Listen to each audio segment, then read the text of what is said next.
அன்பு நெஞ்சங்களுக்கு அன்பான வணக்கங்கள். சார் கண்டிப்பா வந்துட்டு கவுன்சிலிங் நடந்துருமா சார்? அப்படின்னு நெறைய பேருக்கு இப்ப டவுட்டே வந்துருச்சுன்னு நெனைக்கிறேன்.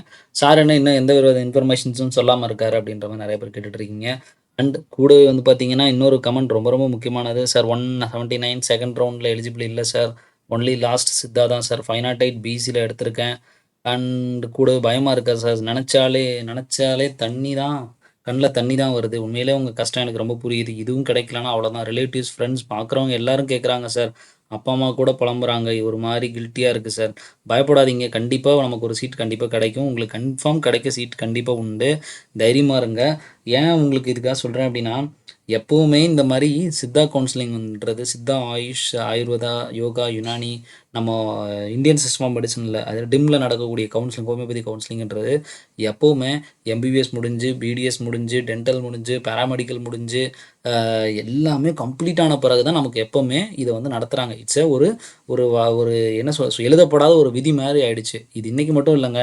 நெறைய பேர் பாருங்க. நீங்க ப்ரீவியஸ் டேட்டாஸையும் ஒரு முறை பாருங்களேன். ஆம் டிசம்பர் மந்த்ல தான் உங்களுக்கு வந்து கவுன்சிலிங் டேட்டு 2023ல ப்ரொப்போஸ் பண்ணியிருக்கிறாங்க. சரியா? அதன் பிறகு பார்த்தீங்கன்னா 11த் மந்த்து புரியுதா? அதன் பிறகு அட்மிஷன் டிலேல நெறைய இஷ்யூஸ். அதாவது concern over AYUSH seats counselling delay. 2018ல ஆகஸ்ட் 28ல இன்ன வரைக்கும் எந்த இன்ஃபர்மேஷனுமே வரலன்னு அப்போ ஒரு ஏன் டிலே? என்ன காரணத்துக்கான டிலே? அப்படின்ட்டு இந்த மாரி விஷயங்கள்லாம் நடந்திருக்கு. சரியா? ஸோ இது இங்க மட்டும் உள்ள பிரச்சனை கிடையாது. ஸோ இன்னைக்கு இந்த வருஷம் மட்டும் இல்ல. சரியா? So every year it is happening. ரைட்டா? அதன் பிறகு அதே மாதிரி கவுன்சிலிங் அப்ளிகேஷன்ஸ் வந்து ஜூன்லேயே வந்துருச்சு, ஜூலைலேயே வந்துருச்சு. பட் ஏன் சார் இவ்ளோ டிலே ஆகுது? இங்கெல்லாம் பாருங்க 5த் டிசம்பர் 2023லேயே வந்து ஐ மீன் நெறைய கவுன்சிலிங் வந்து ஏதாவது அட்மினிஸ்ட்ரேட்டிவ் ரீசன்ஸ்னால போஸ்ட்போன் ஆகிட்டே இருக்கும். எப்பவுமே நம்ம கவுன்சிலிங்ன்றது very very slow and very லேட்டாக நடக்கிறது கூடியது. எங்களுக்கும் அது வருத்தமான ஒரு விஷயம் தான். ஏன்னா ஸ்டூடெண்ட்ஸ் வந்து அவங்கவுங்க விஷயத்தில் உடனே இமீடியட்டாக ஜாயின் பண்ணக்கூடியதோ ஏதோ ஒரு விஷயங்களும் நடக்க வேண்டிய விஷயம். அது அவங்களுக்கு வந்து ஏன்னா பார்க்குற எல்லாருமே கேட்பாங்க காலேஜ் ஜாயின் பண்ணிட்டியா இந்த வருஷமாவது அப்படின்னு கேட்கும்போது நமக்கு வந்து ரொம்ப ஒரு முக்கியமான ஒரு மிக மன உளைச்சலாக இருக்கும் அப்படின்றது கண்டிப்பாக என்னால் புரிந்து கொள்ள முடியுது. பட் இது வந்து ரியாலிட்டி. இது எப்பவுமே இந்த டைமில் தான் நடக்கும். சரியா? 10th மந்த்து தான் எப்பவுமே மேக்ஸிமம் வந்து வாய்ப்பு இருக்குது. அதனால் ஒரி பண்ணாதீங்க. டைம் இருக்குது. ஏன்னா எப்பவுமே இவங்க டிலேவாக நடத்துறதுனால அது அவங்களுக்கு அது ரொட்டீனாக தெரியுது. பட் உங்களுக்கு என்னென்னா முடிச்சு ஏன்னா மேலேயே எக்ஸாம் முடிச்சிடுறீங்க. ஸோ அப்போ நியர்லி ஒரு 6 மந்த் பக்கம் ஃப்ரீயாக இருக்கிறதுனால பார்க்குறவங்களாம் கேட்குறான் ஏதாவது கோர்ஸ்க்காவது போய் படிச்சிருவியா அப்படின்னு கேட்கும்போது அதுவும் நீட்டு ரிப்பீட்டு அப்படின்னு நிறைய பேர் நான் அட்டன் பண்ணி வரதுனால கண்டிப்பாக அது இதுதான். அதனால் தைரியமாக இருங்க. உங்களை கண்டிப்பாக நம்ம ஊக்குவிக்கிறதுக்காக தான் நாங்கள் இருக்கோம். உங்களுக்கான இன்ஃபர்மேஷன்ஸ் போட்டுட்ருக்கோம். இன்னொரு 10 டேஸ் ஏன்னா இப்போ யோகா கவுன்சிலிங் போயிட்டுருக்கு. ஸோ இந்த கவுன்சிலிங் எல்லாமே ஒரே டிபார்ட்மெண்ட் கீழே இருக்கிறதுனால இந்த விஷயம் நடந்த பிறகு தான் ஏன்னா நம்ம ஃபேக்கல்ட்டிஸே நிறைய பேர் இந்த கவுன்சிலிங்கோட ப்ரொசீஜரல் இதில் வந்து உள்ளே போயிருப்பாங்க. ஸோ அதனால் எல்லா ஃபேக்கல்ட்டிஸும் ஹெல்டப் அங்கே மாட்டியிருக்கிறாங்க. அதனால் நமக்கு ஒரு 1 வீக் கழிச்சு தான் என்னன்னாலும் அப்டேட் நமக்கு அதாவது ரேங்க் லிஸ்ட் வந்தால் மட்டும்தான் நமக்கு கவுன்சிலிங் எப்போ அப்படின்ற ஒரு விஷயம் வந்து வருங்க. ஸோ அதனால் இப்போதைக்கு அதை போட்டு குழம்பாதீங்க. கண்டிப்பாக கவுன்சிலிங் நடக்கும், நடக்காமல் போகாது. ஸோ தேவையில்லாமல் குழம்ப வேண்டாம். அண்ட் 500க்கு மேலே கண்டிப்பாக கிடைக்கும்னு சொல்லியிருக்கிறேன். பிசி காட்டி 454 கவர்மெண்ட் சீட் பாசிபிளாக கொஞ்சம் பிளான் பண்ணி பார்ப்போம். வெயிட் பண்ணுங்கள். 500+ எடுத்தால் ஆயுஷ்க்கு வெயிட் பண்ணுறவங்க ஒரு லைக் போடுங்க. ஒரே ஒரு ஆள் தான். நீங்கள் மட்டும் தான் லைக் பண்ணியிருப்பீங்கன்னு நினைக்கிறேன். பாய்ஸ் ஹாஸ்டல் டீட்டெயில்ஸ் வேணும் சார். சென்னை பாய்ஸ் ஹாஸ்டல் வந்து சுமாராக இருக்கும்ப்பா. ஒன்றும் பிரச்சனை இல்லை. நம்மளால் அட்ஜஸ்ட் பண்ணி இருக்க முடியும்னா கண்டிப்பாக இருக்கலாம். சென்னையில் உள்ள உங்களுக்கு ஜஸ்ட் ஃப்ரெண்ட்ஸ் யாராவது பக்கத்தில் இருந்தீங்கன்னா நேராக போய் பார்த்துட்டு வந்துடுங்க. ரைட்டா? அதன் பிறகு சார் எனக்கு நான் ஃபஸ்ட் ரவுண்ட் இன்றைக்கி நிறைய பேர் வந்து கால் பண்ணியிருந்தாங்க சார் எனக்கு மிஸ் வந்து கிடச்சிருக்கு செகண்ட் ரவுண்டில் 558 557 இந்த ரேஞ்சிலலாம் நிறைய பேர் சொல்லியிருந்தாங்க. ஒரு 3 பேர். ரொம்ப ரொம்ப சந்தோஷம். இடபிள்யூஎஸ் கேட்டகரியில் வந்து 4 to 8 இந்த ரேஞ்சிலலாம் கிடச்சிருந்தது. ஸோ ரொம்ப ரொம்ப சந்தோஷம். உங்களுக்கு கிடச்சதுக்கான வாழ்த்துக்களை தெரிவிச்சுக்கிறேன். And how to check the survey results sir. Survey results வந்து அடுத்த வீடியோவில் உங்களுக்கு வந்து இதிலேருந்து ஒரு 2 வீடியோ தள்ளி உங்களுக்கு சர்வே ரிசல்ட்ஸ் போட்டிருப்பேன். அதையும் ஒரு முறை பாருங்கள். Subha Karuppasamy. I got NIS sir. கண்டிப்பாக நிஸ்ட்டில் ஜாயின் பண்ணுறவங்க எனக்கு கண்டிப்பாக ஒரு உங்களோட இன்ஃபர்மேஷன்ஸை ஷேர் பண்ணுங்கள்.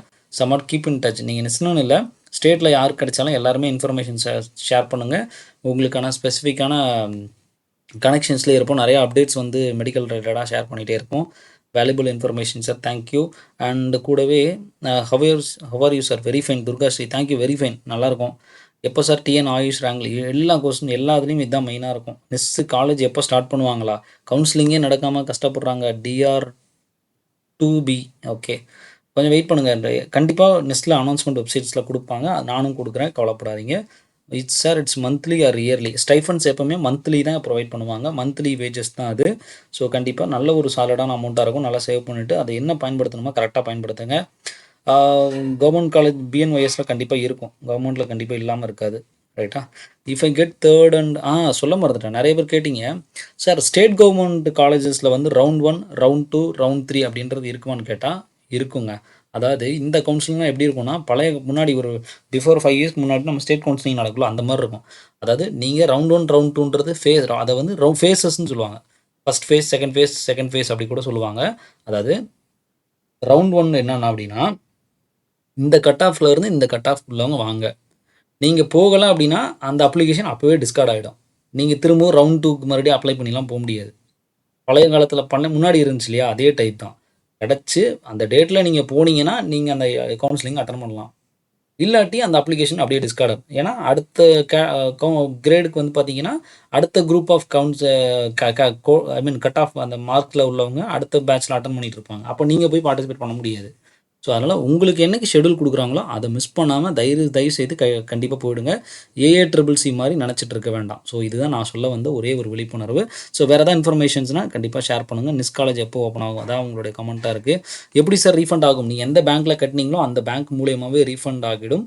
ஸோ, ஜிபே மூலியமாவோ பண்ணியிருக்கீங்களா? என்ன மோட்ல யுபிஐ, கார்டு என்ன போட்டீங்களோ அந்த இது ஒருவேளை வந்து ஒரு சிலவங்க ப்ரௌசிங் சென்டரோட அக்கவுண்ட் டீட்டெயில்ஸ்லேருந்து பண்ணியிருப்பீங்க அப்படின்னா, அவங்களோட அக்கவுண்ட்டுக்கு ரீஃபண்ட் ஆகும். அவங்கள்ட்ட ஒரு வார்த்தை சொல்லி வச்சிங்கன்னா மட்டும் போதும். சரியா? ஃபோர்ஃபீட்டர் இந்த டீட்டெயில்ஸ் பத்தி இதுக்கு முன்னாடி வீடியோல ஷேர் பண்ணியிருக்கேன். ஸோ, அத கரெக்ட்டா வந்து பாத்துக்கங்க. சரியா? வேற ஏதாவது இன்ஃபர்மேஷன்ஸ்னா கண்டிப்பா ஷேர் பண்ணுங்க. அண்ட் உங்களோட டீட்டெயில்ஸ ஃபுல்லா நான் பார்த்துட்டு தான் இருக்கேன்.